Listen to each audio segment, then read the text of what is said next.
Have you ever heard of a country where over 90% of the population is obese? Or an island nation so remote and overlooked that it's considered the least visited in the world?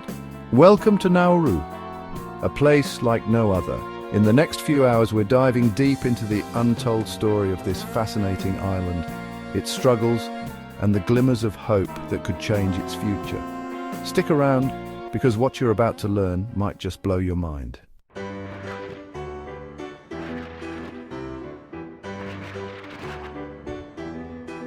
Nauru, a tiny speck in the Pacific Ocean, measures just 21 square kilometers.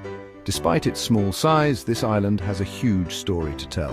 From being one of the wealthiest countries in the world due to its phosphate resources to becoming a cautionary tale of environmental and health crises, Nauru's history is a roller coaster of extremes. But why does Nauru struggle with obesity? What led to its downfall as a tourist destination? And most importantly, what can be done to help? Let's start with how it all began.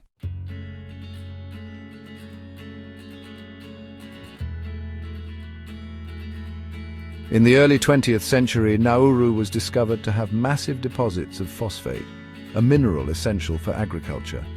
This discovery changed the island's fortunes almost overnight. Phosphate was so abundant that Nauru became one of the world's richest nations per capita. For decades, the island enjoyed unparalleled wealth with a GDP per capita that rivaled the richest nations. This affluence allowed Nauruans to access the best goods and services money could buy, but it also created a dependency on imports.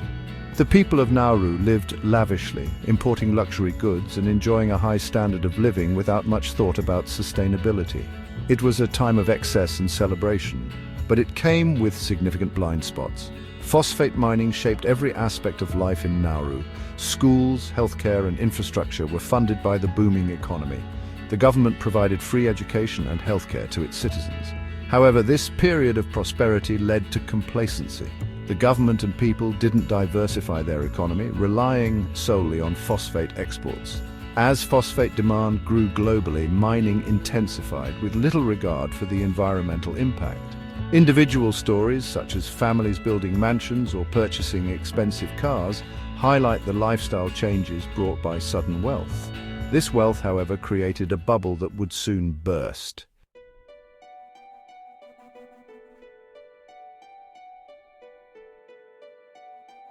By the 1990s, the phosphate reserves were nearly depleted, and the island faced an economic collapse. The once thriving economy shrank almost overnight, leaving the government unable to sustain its generous social programs. With no fertile land left due to extensive mining, Nauru became dependent on imports for almost everything, including food. Imported processed foods replaced traditional diets, contributing to the island's obesity epidemic. The imported diet, rich in processed and unhealthy foods, led to skyrocketing obesity rates. Today, over 90% of Nauruans are overweight and more than 40% suffer from diabetes. This has created a health crisis that impacts nearly every family. The environmental damage is stark. Barren landscapes dominate the island, with much of the land rendered unusable. Phosphate mining stripped away the topsoil, leaving only jagged limestone pinnacles. Socially, the collapse led to widespread unemployment and poverty. Families that once thrived now struggle to make ends meet. Mental health issues linked to the economic decline and health crises are common. Corruption and mismanagement by successive governments squandered the wealth accumulated during the phosphate boom. Plans to invest in long-term development or diversify the economy were either poorly executed or abandoned.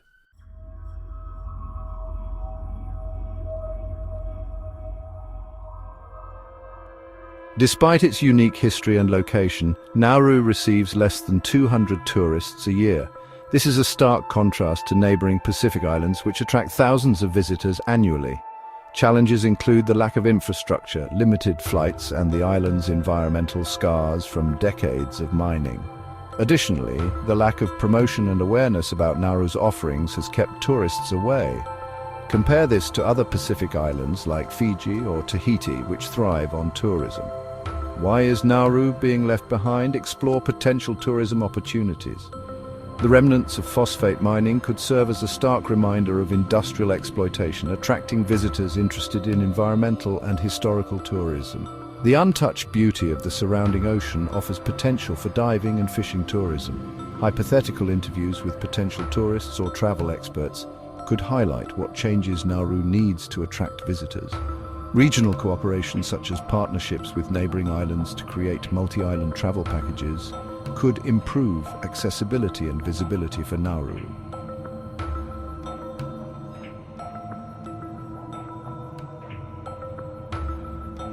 Obesity isn't just a number on a scale. For Nauruans, it's a daily struggle with health issues like heart disease and diabetes. These conditions place a massive burden on the island's healthcare system, which is already under strain. The economic collapse also led to high unemployment and poverty, exacerbating health and social issues.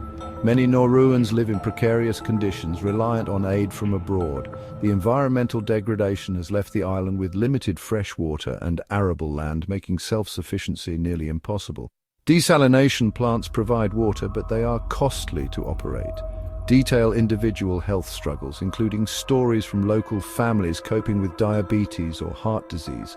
Highlight the emotional toll these conditions take. Discuss the reliance on aid from other countries and the stigma associated with this dependency. How does this affect national pride and identity? Highlight cultural shifts. Traditional fishing and farming practices have declined, replaced by a dependence on imported goods. How has this affected Nauruan culture and traditions?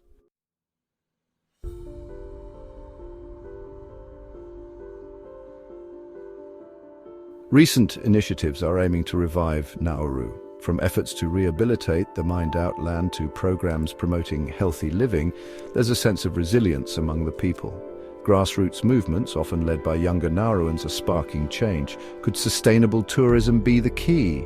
Nauru's isolation and unique history offer opportunities for ecotourism and cultural experiences. Such initiatives could bring much-needed income while preserving the island's fragile environment. The government is also exploring renewable energy and regional partnerships to reduce dependency on imports. Solar and wind energy projects are in the pipeline. Highlight successful small-scale projects such as community gardens that provide fresh produce or renewable energy installations that reduce reliance on imported fuel. Explore international efforts to aid Nauru, such as the United Nations or neighboring countries offering technical and financial support. Suggest innovative ideas for Nauru's future, like using the island as a research hub for climate change or environmental restoration. Could Nauru become a global example of resilience and recovery?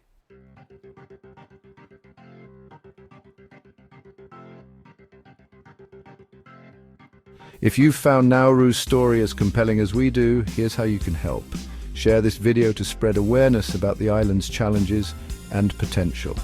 Leave a comment below with your thoughts or any questions you have about Nauru. And don't forget to hit the like button, subscribe and ring the notification bell so you won't miss our next deep dive into another hidden corner of the world. Together we can bring attention to overlooked places like Nauru and support them in finding solutions for a brighter future.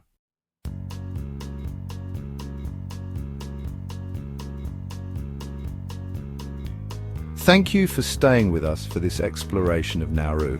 It's a story of highs and lows, resilience and challenges. Let's continue to learn and grow together as we uncover more about the world's hidden gems. See you in the next video.